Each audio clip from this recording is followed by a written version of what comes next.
Welcome into Candlestick Chronicles, a 49ers podcast on the Blue Wire Podcast Network. I am Kyle Madson. I write about the 49ers over at NinersWire.com, part of the USA Today Sports Media Group. I was a little thrown off because... Whoa, hey, here we go.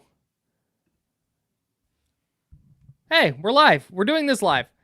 Welcome into Candlestick Chronicles, a 49ers podcast on the Blue Wire Podcast Network. I'm Kyle Madson. I write about the 49ers over at NinersWire.com, part of the USA Today Sports Media Group. Thrown off for two reasons. One, I was practicing going live on Instagram. Didn't go well. We booted that idea. Two, no Chris Biderman today. Joining me is going to be ESPN's Nick Wagoner. He covers the 49ers for ESPN, does a great job, and he is our favorite cast member.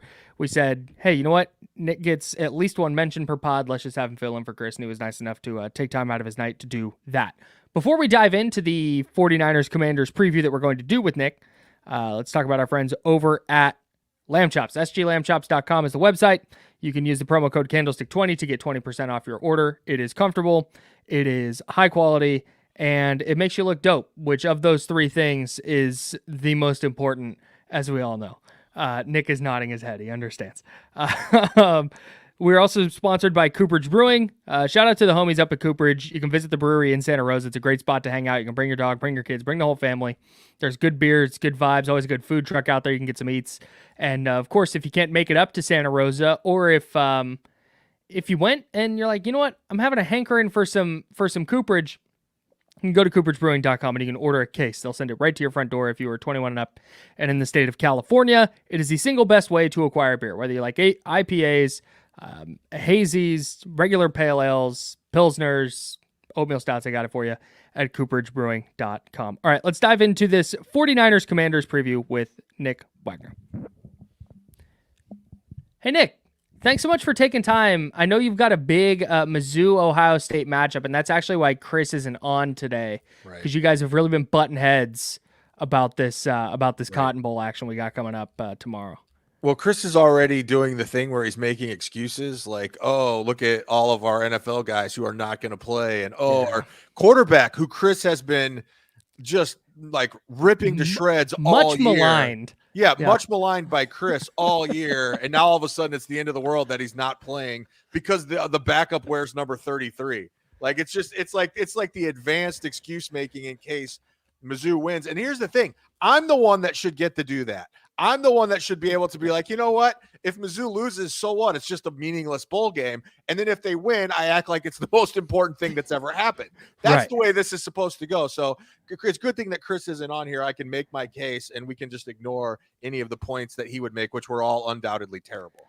Yeah, no doubt. And you know, for me, I'm rooting hard for my Alabama Crimson Tide. So I have no dog in this fight. I'm waiting for Jan 1 when the real games start. Roll damn Tide. I want to talk to you about Home Alone and Home Alone 2, but we're going to push that to the back burner, and we'll start with the 49ers, I guess. I don't want to spend too much time on the 49ers-Ravens game. For me, Week 16 was not the 49ers' best performance. I don't think anything really differently of Brock Purdy. I don't think anything differently about the 49ers. What was your big takeaway from Week 16? I mean, I think in some ways that game can be beneficial for the 49ers in the big picture. And I'm not sitting here trying to say like, oh, some sort of moral victory. It certainly wasn't. They did not play well, and they got the result that they deserved. I mean, it was a game, in a lot of ways, it reminded me of the 2019 game against the Steelers, with one huge significant difference being that the Steelers in 2019 were really bad and the Ravens are really good. And that was why the Niners were able to overcome the 5 turnovers they had in 2019 and win, and weren't able to do that and ended up losing by 2 scores against the Ravens. But the reason I think it could be beneficial is I've kind of had this theory that I've been working on, and I'm actually working on a story maybe for deeper into the playoffs if the season keeps going that late. And the idea is basically that the 49ers have built a defense that would be the best equipped to slow down the 49ers offense if they ever had to play. And the logic behind that being, particularly when you look at the 2 linebackers, maybe a little bit less so at safety, but also kind of just including just the way they're kind of built up the middle. And I think the Ravens are the team that is the closest to the 49ers in that regard. And you could even say, I think the Ravens are probably a little not quite as good as the Niners at linebacker, close, but maybe not quite there. And then I think they are better probably at safety because of Kyle Hamilton. So anyway, I say that to say, like, I think that this is the type of defense that can challenge the 49ers and is going to give them the biggest issues. Lamar Jackson, there's just no way to prepare for him unless you've seen him. And that would be the Right. other side of it too, where it's like, I think he's 20-1 in his Yes. lifetime against the NFC. Mhm. I don't think that's a coincidence. I think it's because those teams don't see him. And so, yeah. Yeah. You could play Kyler Murray and Jalen Hurts in the couple of weeks before playing Lamar, but Lamar's a whole different thing to contend with. He's just that much better of a player. He's faster. He's smart with the way he never takes hits. I mean, all the types of things that he does. And that's so that was kind of my big takeaway is like, yes, the 49ers got outplayed. They got the result that they deserved. I'm not necessarily going to sit here and say, oh, it was just unfortunate. I thought Brock made at least two really bad decisions. The first one and the third one to me were bad decisions, and credit to him that he, kind of owned up to the third one. Like, hey, I saw the flags. I should have just eaten that one. There was nothing good that was going to come out of it. But nonetheless, as they will tell you, it was good to get it out of the way now. If they were going to have that kind of game, the hope is for them, of course, that they don't have another one. The Lamar aspect of this was kind of the biggest thing for me because I didn't think the 49ers defense did a necessarily bad job. The Ravens ground game never really got going, and I thought they did the stay in your pass rush lanes, don't collapse the pocket one way or the other and give them an easy escape route. I've just never seen a quarterback sit in the pocket, buy time, and then literally you would see his eyes come down, search for a way out. He'd escape the pocket, clear out, and then reset his feet, reset his eyes, and make a play. I've never seen a quarterback do that as effectively as Lamar Jackson did continually on Monday night. He was unbelievable. The thing that he does so well that jumps out to me anytime I watch him is that he's so under control while moving so fast. Yeah. Like to be able to strike that balance is unbelievable because a lot of times his escape lanes were the same. I looked at it almost like a T when I went back and rewatched it. So like the pressure would be coming, he would step up and then he would go to the right or he would go to the left. But then he would look to throw, right? Like, so it was an up and over and then look to throw almost every time with the exception of that one run before the end of the half. But yeah, I mean, if you go back and look at it, I think right going into half before the Lamar scramble, I think the Ravens were averaging like 3.6 a play or something like that. The Niners were averaging close to 10 a play, but they had the 3 turnovers and you can't take those away, of course. But you were only down 4 going into the half. And so if you're the Niners, you're thinking if we can just get this straightened out and stop turning the ball over, we got a chance to win. And when that game got out of hand, when it went from 16-12 to, I think it went to 30-12, right? Yeah, less than 4 minutes. It was like 3 minutes into the third quarter. But look at the field position the Ravens had for both of those. One of those was the 4th Brock Purdy pick, which I think they started at like the Niners 15 or 18 or something like that. The other one came after a punt return in which Wisnowski got flagged for a late hit. So they were on the other side of the field too. Again, not trying to take anything away from Lamar Jackson and the Ravens, but that game flipped because of those turns. I shouldn't say flipped. That game continued to go the way it was going because they had some really advantageous spots, and it put the Niners defense in an almost impossible spot anyway, but particularly when you add the Lamar Jackson factor to the equation.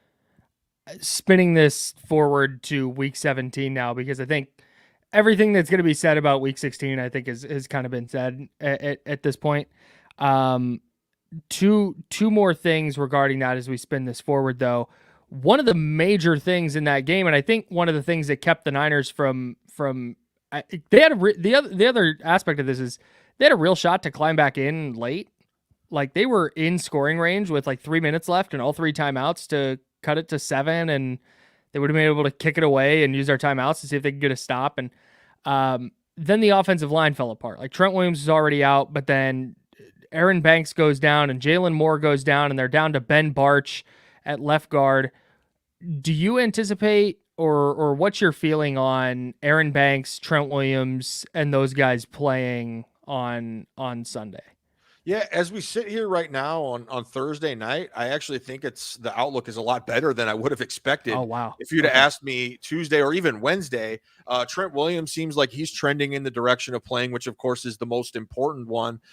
Aaron Banks seems like the least likely out of the 3. I asked Kyle Shanahan on Wednesday because, when Banks had the turf toe injury earlier this year, my understanding is it is the same foot. I don't know if it's the same exact toe, but it's the same foot that Banks had. If you remember when he hurt that, Kyle Shanahan said, oh, he's going to miss a few weeks, like instantly. Like we knew that. So I asked Kyle yesterday, I said, is this the same type of situation with that? And he said, no. He said, it is the same injury or, a similar injury, but we don't think it's as severe. So there's at least hope for him this week. But Banks hasn't practiced either of the first 2 days, which isn't a great sign. Granted, Wednesday was just a walkthrough, so everything is kind of condensed this week with the short week, so it's a little bit harder to get a read on that. Banks did play through that injury back on that Thanksgiving night against Seattle. He wasn't quite fully back yet.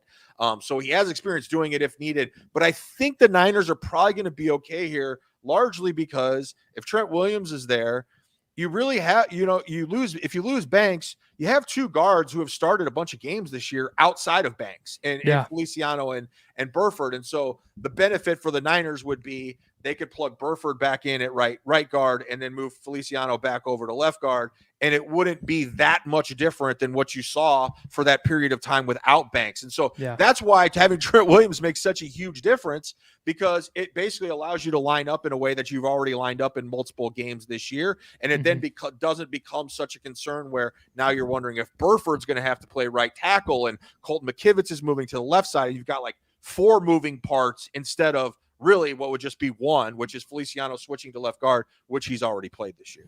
Yeah, done a good job too. Yeah, he's been not bad. Well, yeah, and I think he's claimed a starting position regardless of the health situation. I mean, last week was the first week that we saw Spencer Burford healthy since Feliciano kind of stepped in for him, and it was still Feliciano was the starter. So that I think, maybe Burford is still kind of coming back, but nonetheless, it was a good sign for Feliciano anyway that he has he's kind of claimed a spot there. The other thing about week 16 that you kind of spin forward into week 17 is this is the first game where Brock Purdy has like really struggled. He obviously wasn't good against Cleveland, right? But I mean, there was the injury stuff and the weather was weird, and they were still in position to win that game. It was just like, okay. Right. But this is the first one where it's like, yo, man, you turned it over 4 times and you lost because of it. Like that's that. And I think that's hard on a quarterback, especially a young quarterback, because like we've gotten so far down the road with Brock Purdy and MVP talk and this and that it's easy to forget that he's in his second year and his first full season as a starter. Right. And coming off of a significant elbow injury. Coming off right, the most major elbow injury you can have. Right. Is there any concern or anything you've seen or heard? He talked today on Thursday.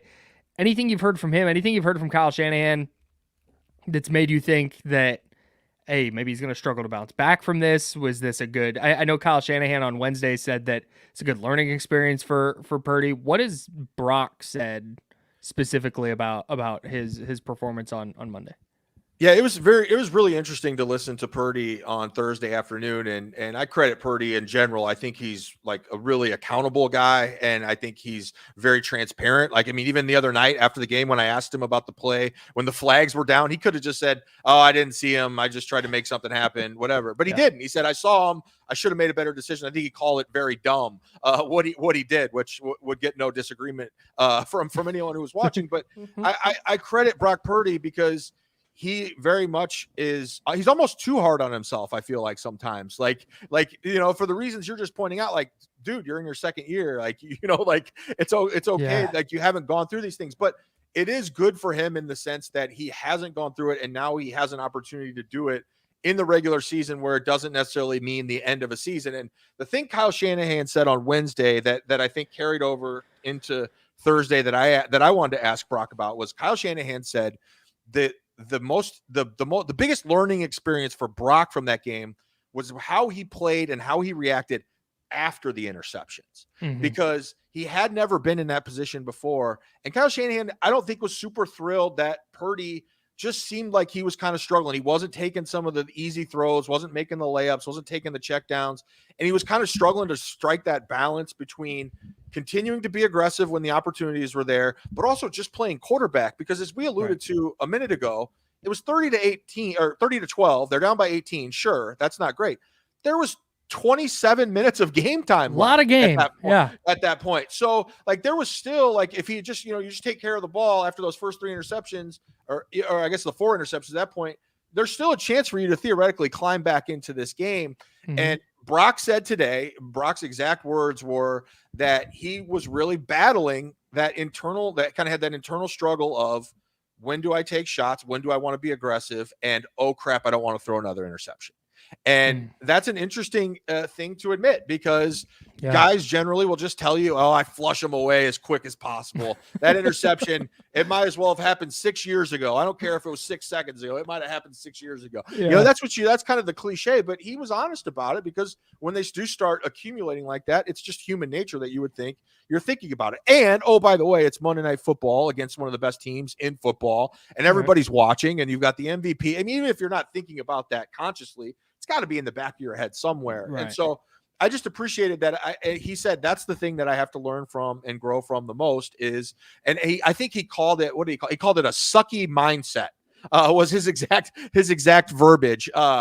In other words, he didn't like his own frame of mind in that moment. Like it sucked to be in that mindset of, I am not playing quarterback like I should be playing quarterback. I am either trying to force things, or I'm worried that I'm going to throw an interception. And so I think in his mind, it's okay, in the future, if I ever get in this situation again, I've got to maintain focus that every single play has to be an entity unto itself. And then that will accumulate. If I keep doing that, that will accumulate in a way that gets us back in the game. Sucky mindset is a real Queen Creek, Arizona thing to say. I got to tell you, that feels like a real, I don't know what that means. If you've ever been to Queen Creek, you'd get it. That's a very niche thing I'm talking about. Queen Creek, Arizona is a weird place. That's where Brock Purdy's from. I know that, but I don't know. I didn't know that sucky mindset was a local jargon for Queen Creek, Arizona. I don't know if it is, but it feels like it is based on my experience in Queen Creek. That's all. I don't know, man. I don't know what you want from me. This is the other kind of, I think, concern you'd have if you're the 49ers, is losing in that way to Baltimore and then bouncing back the next week. But you lost that way on Monday Night Football. Okay, now you're tied for the 1 seed again, and you have all the tiebreakers, but now you got to probably win your next 2 to get the 1 seed. Turned it over 4 times, give up 30 points, all this stuff. Is there anything you've seen in the locker room after the game or in talking to players and coaches and stuff since then that's made you think that, hey, there's going to be kind of some lingering effects from this loss? They're, carrying it differently, or are they viewing it kind of like everybody else, or I shouldn't say everybody else. Are they viewing it kind of how I'm viewing it and you're viewing it, where it's like, bad game. I don't get the sense that there's going to be some sort of a hangover from this, other than the potential of like, hey, it's a short week and they're pretty banged up right now. I mean, that is a lengthy injury report. Now, to be fair, some of that the length of that injury report is due to the fact that it is a short week. So you're going to get guys who are, on Wednesday or on the injury report because it's 48 hours from the game and they're feeling something that they may not have been feeling 72 hours from the game. So there is probably a little bit of that, but in terms of like mindset and where they're at, I don't get that sense at all. I don't want to say they think it was an aberration, because I think that they would tell you that's taking credit away from the Ravens, because I do think the Niners respect the Ravens. I think, just on and off the record, you talk to those guys like, no, that's a good team. And we wouldn't be surprised if we were able to advance far enough that we would see them again. So I don't want to say that, but I do think that they felt like, hey, it's one of those nights where just nothing goes right for you. And it wasn't just the turnovers. I mean, the turnovers were part of that. But it was injuries that I just talked about. It was penalties. I mean, the penalties kind of went under the radar because there was so much other stuff that went wrong, but some of those were big. I mean, the Wisnowski penalty was big. Like, who knows if the Ravens don't score off of that punt and that, to start the third quarter, who knows? Like, maybe that's a different game there. So like, there's like all these little turning points that happen because of either a turnover or a penalty or an injury or a combination of the three. And so I think the 49ers are viewing it like that. I think they still know who they are. Obviously they know the importance of the next couple of games. Of course, there is still a pathway to them clinching it as early as Sunday. I mean, it could, Detroit has to go to Dallas. Dallas has been really good at home. Detroit hasn't been so great on the road. Their defense is struggling. So maybe Dallas wins that game. And yes, Niners fans, you get to root for Dallas again for the second time in like 3 weeks. I'm sure you're thrilled for that. Yeah. But and the Cardinals. Right. And the Cardinals. And like, it's funny. Like I keep saying this, like, everyone's like, oh, there's no way the Eagles were going to lose to the Giants. And it's like, well, there was almost a way. Like there was a way. It got a little spicy. There was a way. And I mean, so can we sit here and say Arizona may not give them all they want? Jonathan Gannon is, I'm certainly cooking up whatever he can. And so, yeah, I mean, you never know. Crazier things have happened. The Eagles aren't exactly playing like a juggernaut themselves right now. So that's possible. But yeah, I don't think that there's going to be any sort of lingering effect from this. Unless, like I said, unless it's an injury thing that just kind of continues to pile up and doesn't get any better quickly. Yeah, this was one of the games that early in the year when the schedule first came out, this game in Washington was one of the ones that, I don't know if you've ever done this, but what I like to do is I go through and I pick like wins and losses for each game when the schedule comes out.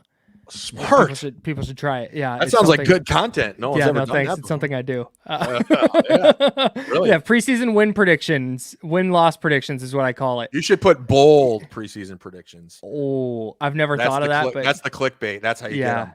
No, for sure. You can pitch like, the win-loss prediction they don't want, to your bosses. Yeah, they don't want these run-of-the-mill Kyle Madson regular predictions. They want the bold Kyle Madson prediction. You remember this year? You probably don't. This year, I did my not bold predictions. Where I was like, the 49ers will complete a pass this year. Don't know who's going to... You should have called them like italics predictions or something like that. You know, underlined prediction. Right. Exactly. No, but this is one of the games because like Washington coming into the year, it's like, oh, they got a pretty good defense. They're a little bit feisty last year.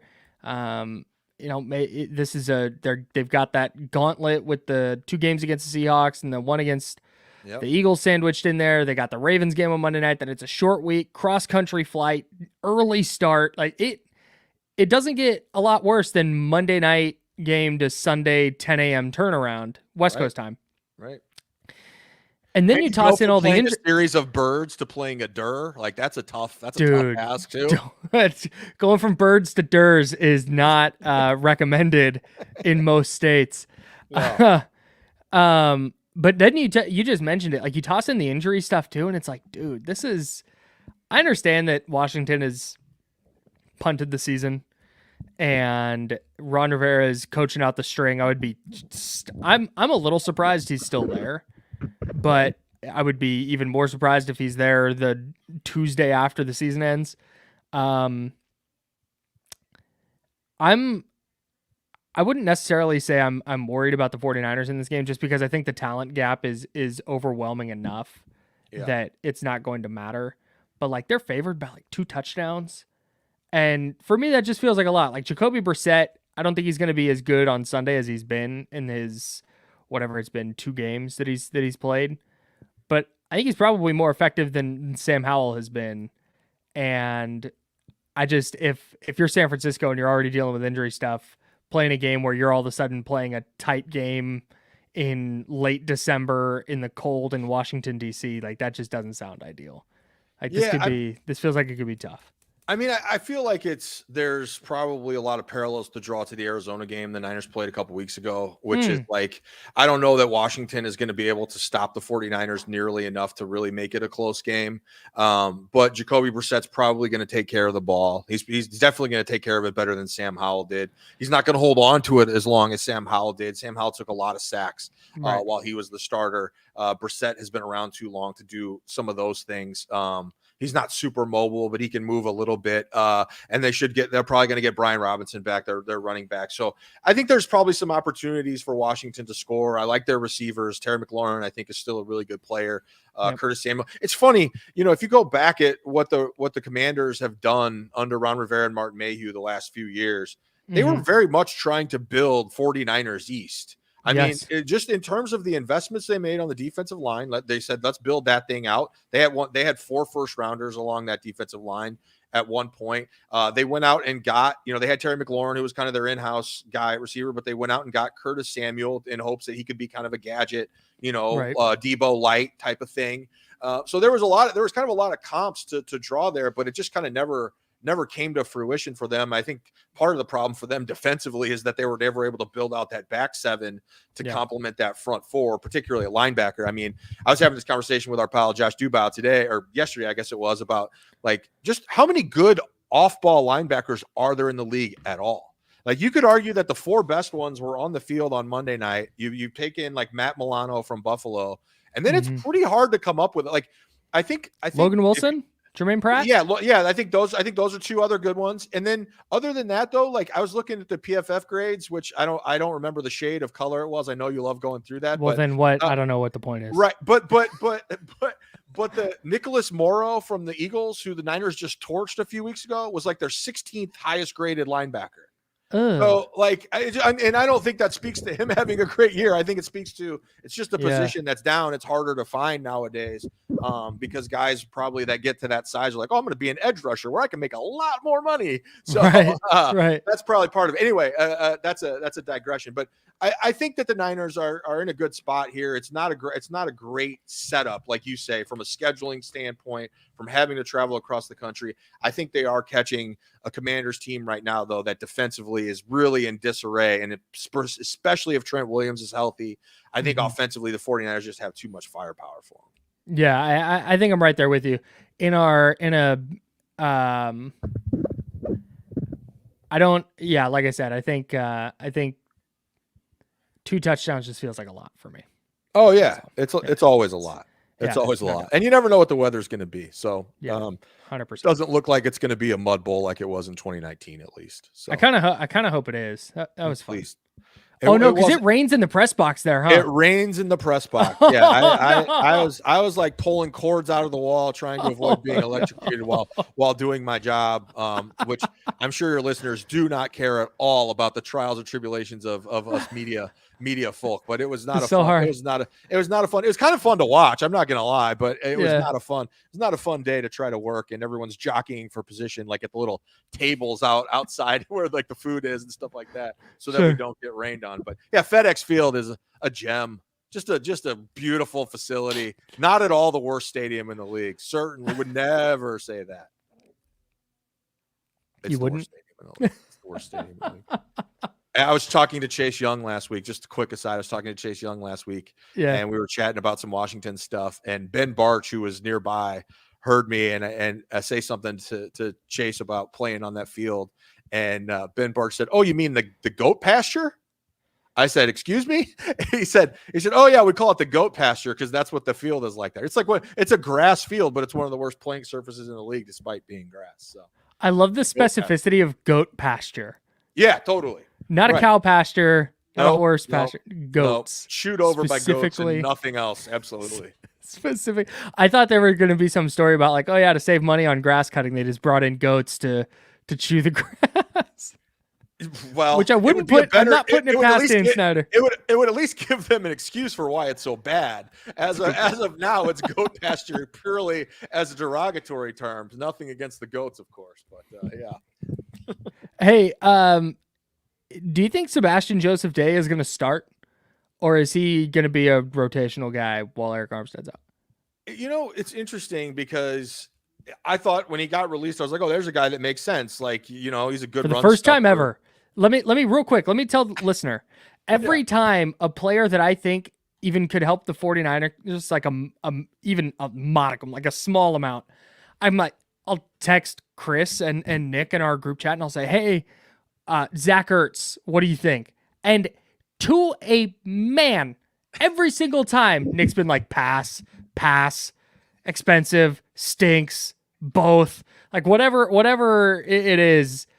And Joseph Day gets released, and I was like, I'm not even going to text it. I'm not even going to send it.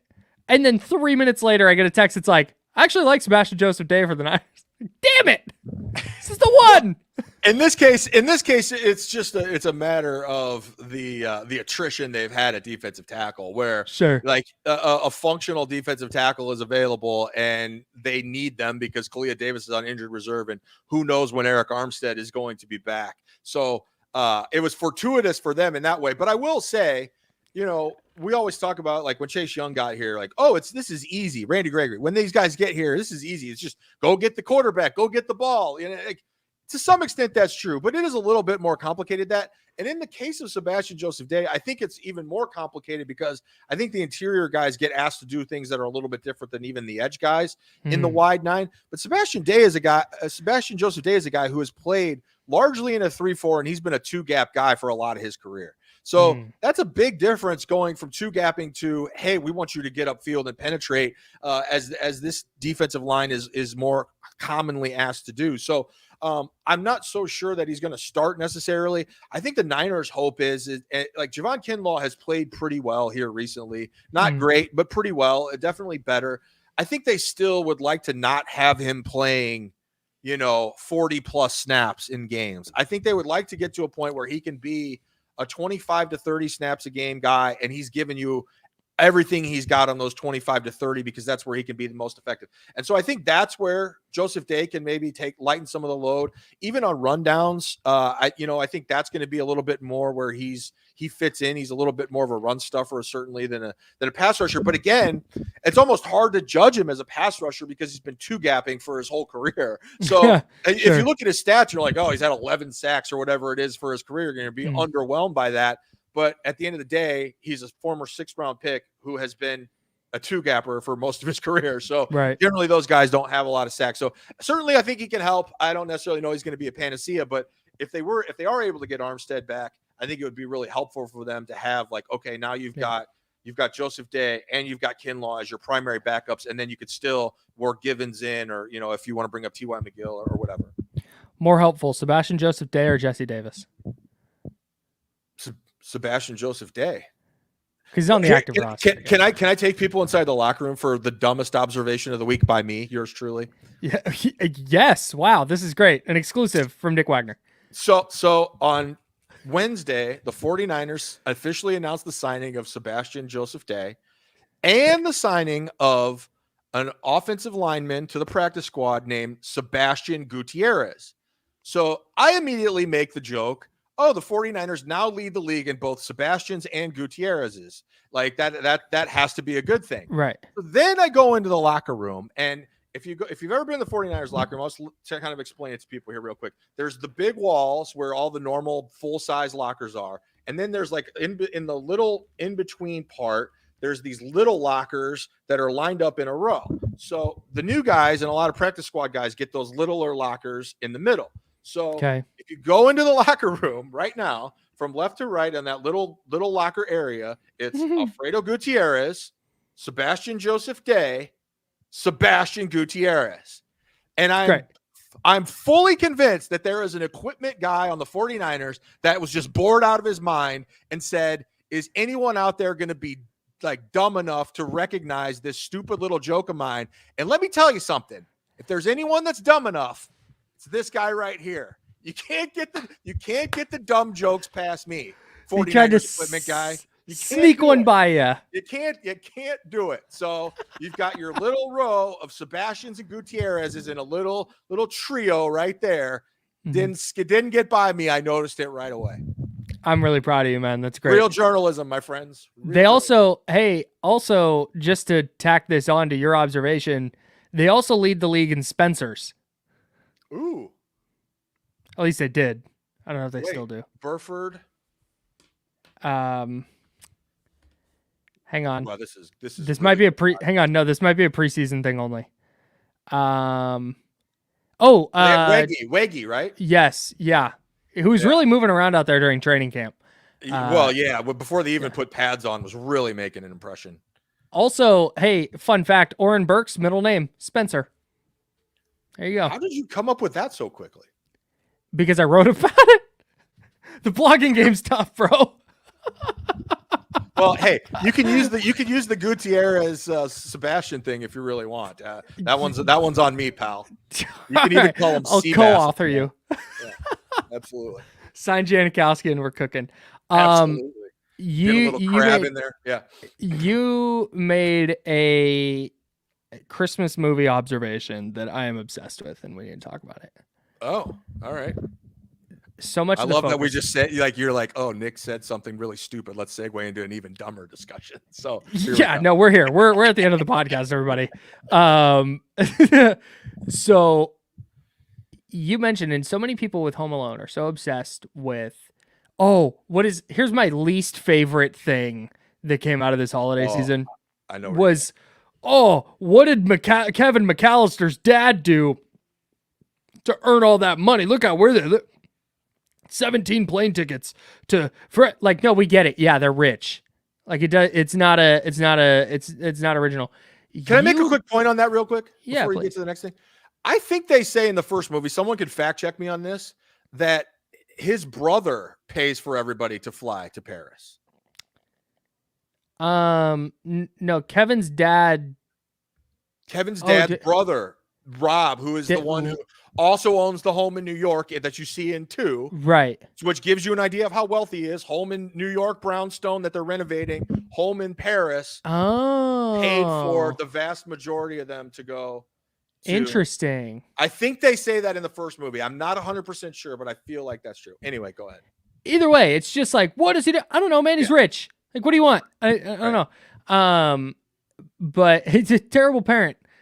You brought up the fact that Harry and Marv, right, just they are the dogs. Like, that's what they get burned.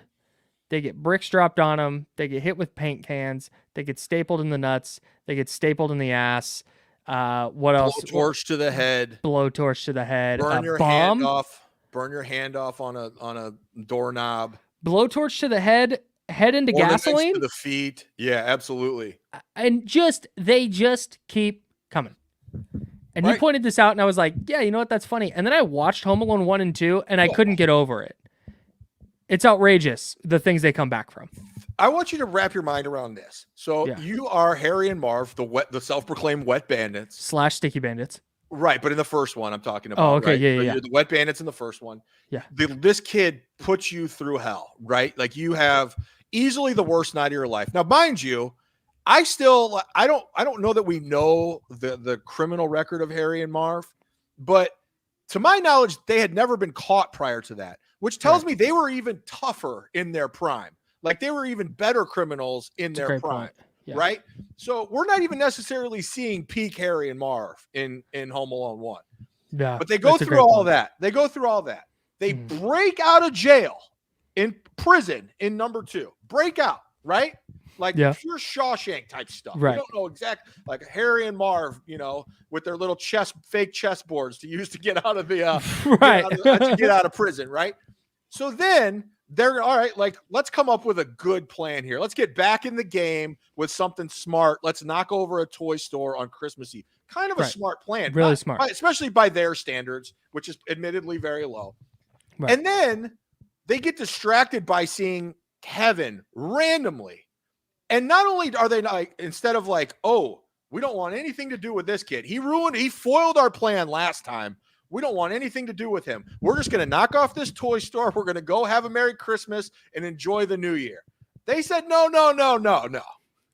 We want the smoke again. Bring us the smoke. We not only accept it, we welcome it. Yeah. So they go after the kid again, and he puts them through hell again. And in some ways, even worse. Yeah. Because it wasn't even Kevin's house the second. Like, there's a little part of me that thinks Kevin took it a little easy on him in the first one because it was his house, Right. The second one, there are no rules. Like, and you get to a sequel, you hear this about like horror movies, like the rules get thrown out the window. Right. Same thing. It's not Kevin's house anymore. He didn't care. They're renovating it. What's the difference if there's already a hole in the floor? 1000%. So it's almost unbelievable what those guys were willing to go through to. Really, because the second time it was just extracting revenge, and I know it was Kevin took a photo of them when they were robbing the toy store, but they had already tried, and he had gotten away. Yeah. So they were after it. They were not going to back down. And I know there's the fan theory is that Kevin became Jigsaw later in life. Right. Right. That's out there, and it was like, I maybe, but if that's true, it's because there was nothing diabolical enough that he could come up with to put Harry and Marv away. Bottom line. That's it. That's it. Kevin didn't have it. He thought he did. He thought he could do it. It was good enough to get him in jail, but that was proven not to even matter. Oh, jail? We'll get out. We'll bust out. Who cares? No big deal. We'll rebrand ourselves. Sticky bandits. Like, I mean, these guys not very high on the intelligence level, but in terms of dog, I mean, Dogs would like to be them. I think I put on Twitter that you've seen in like X-Men movies. Yeah. Wolverine will go down for less and stay down for longer. 1000%, dude. It's unbelievable shit from the Wet Bandits / Sticky Bandits. Honestly, the Wet Bandits aspect of that, because I hadn't watched Home Alone in a while. I watched it a bunch when I was a kid, but I hadn't watched it in a while. As somebody who has owned a home and has had multiple leaks inside their home, that is absolutely goddamn diabolical. Absolutely. If someone broke into my house and stole my most valuable possessions, it would suck and I'd be really upset about it, but not a tenth of as upset as I would be if I came home and my entire house was flooded. Absolutely. It's they've now taken everything from you. It's absolutely diabolical, dude. Absolutely. Right. Yeah. And the crazy thing is about that is in the movie, they paint Harry and Marv very differently, right? Like Marv is like the brains of the operation, right? Wait, is it? No, Harry is the brains. Harry is the brains of the operation, idiot. And Marv is an idiot. And Marv is the one who does the meanest thing, which is he's the one that cares about the branding of his criminal duo. So he's the one that's always, because it's a great point. Yeah. Harry openly questions him in the movie, like, why do you do that? Now they can tie it all together. You're an idiot. And he doesn't have a good answer for it, but the answer is he knows it's one of the meanest things he could possibly do on top of taking all of your valuables. Absolutely. The valuables would be secondary to me in that situation. I'd 100%. Be like, damn it, now we got to tear up this floor. We got to have the fans going. It's going to be hard to sleep in here. Oh, it's the worst. It was the basement. Remember in the first one? It actually almost worked for Harry and Marv because it slowed Kevin down when he tried to run through the basement. If it wasn't for old man Marley and his shovel, they would have had him. Man, that's the other thing is Kevin didn't learn from old man Marley and he was scared of the pigeon lady at first. Like, bro, grow up, man. Right. That should be your ace, like immediately. Like, I'm in a city by myself again. This is just ringing a few bells. This is all feeling a little bit too familiar. Right. Whoever's the weirdest person looking out there, we are homies for life immediately. Recognize the plot points, Kevin. Right, Kevin. Right. You've already made the mistake twice. Don't double down. Don't be Brock Purdy when the flags are on the ground and make a bad situation worse. 1000%. 1000%. Maybe that's what's happened at FedEx Field is the Wet Bandits got in there and they were like, hey, every time it rains. You know, I think they ended up making like 4 or 5 Home Alone movies. And I'm convinced Kevin didn't come back because he was like, I can't put these guys away. And this is going to look bad on my record as I get older and I can't do it. He's going out on top. He did the Patrick Willis move. Right. Yeah. He gets yelled at for the big room service bill at the plaza and just off into the sunset after that. Honestly, and what kind of father is mad about the room service bill after you left your child at the airport? That's crazy. He's like, Kevin, like, no. You don't get to be angry right now. This is the cost. Also, like, how was he supposed to eat otherwise? Like, $1,000 feels excessive. Sure, but how long was he there? A couple days. 3 days. I mean, it wouldn't be that hard. Room service is expensive, man, especially at the plaza. No, you're right. I mean, I don't know. I still don't think you can get mad about it. I agree with you. And also, can we talk just real quick about how Buzz, who has, has kind of been a thorn in Kevin's side in both movies. He has the little moment at the end of the second one where he's like, hey, Kevin, you can open your gift first. Like, we wouldn't have all this cool stuff in this dope room if it wasn't for you. And then immediately turns around and shows and gives his dad the room service bill. Just a total snitch. Dude, Buzz is an asshole. Buzz sucks, bro. And then he's like, here, Kevin, you open the first gift. That's pretty cool.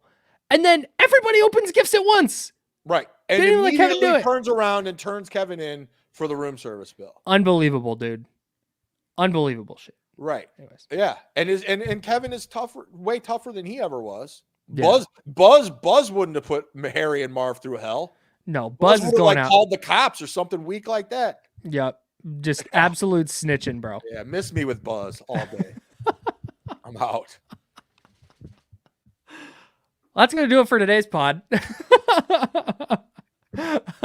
Nick, thanks so much for hanging out. I really appreciate it. Everybody watching on YouTube, we appreciate that as well. Please hit that little thumbs up button. That would be awesome for the pod. And please subscribe to the channel and hit that little notification bell. You'll get a notification whenever we go live, which we do after every game and a couple times a week during the season. And then with this podcast, we stay doing episodes throughout the year. No off season for us. So subscribe wherever you get your pods. Make sure to subscribe to the YouTube channel. And Nick, thank you. And we'll talk to you guys next time.